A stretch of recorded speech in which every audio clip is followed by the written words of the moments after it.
Nyaya ya Blessed Mhlanga yoramba ichingokora moto every day hazvina kumira zvakanaka muri yeZimbabwe. Yamakateerera kudai so inyaya Vision patinokupakurira ma-updates nyaya dzese dzinenge zichiitika munyika yekwedu. Night lawyer rekwa Blessed Mhlanga uyo ari kubuda panapa anonzi Chris Mike says the state has resisted availing the electronic and video recordings for the court to have a meaningful determination.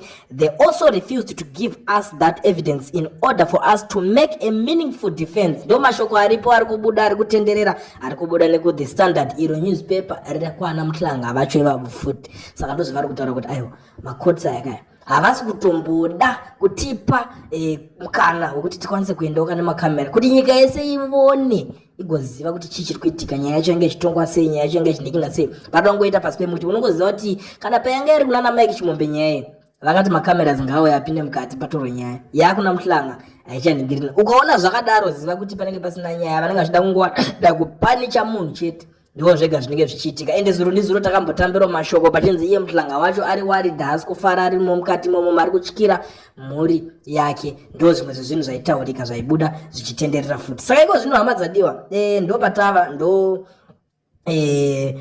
nyaya dzatakuudzwa ndo nyaya dzatakunzwa dzakuitika iko zvinezvi. Saka isusu tangomirirawo ipapo tinzwa kuti vachatongwa sei vaMhlanga ava. Tamirira kunzwa kuti lawyer racho richauya richitipa feedback yekuti zvinhu zvacho zvanga zvakamira sei. Nokuti vayambo vedu zvinorwadza ichi journalist ichi chibasa chejournalism chike chinhu chekutoti vari kuda kuti nyatsotowipa mwana wese kuZimbabwe. Ende zvikonzero zvimwe zviripo zvakuita kuti varambe vachingokura musoro kudaro. Vari kunyatsoziva kuti USAID yakabvisa zvinhu zvayo kuZimbabwe, kuAfrica, kwese even majournalist mamwewo aibhadharwawo mari ichibva direct ikoko mari dzacho dzakatodimburwa. I think iyo nyaya iyo makainzwa. Saka iko zvinozvi vanenge vakakata futi ma-lawyers of human rights vaya vanenge vasisina funding kana kuti mari yekuti vanonzi vanokwanisa kuenda vachinomiririra munhu vachiita sei kuti zvinhu zvenge zvichikasikisa. Saka kureva kuti paprocess iri kuteera kuchasungwa vanhu vakatowanda kuZimbabwe ndo chokwadi chiripo ende ndo chokwadi chichatoitika, vanhu vachatobatwa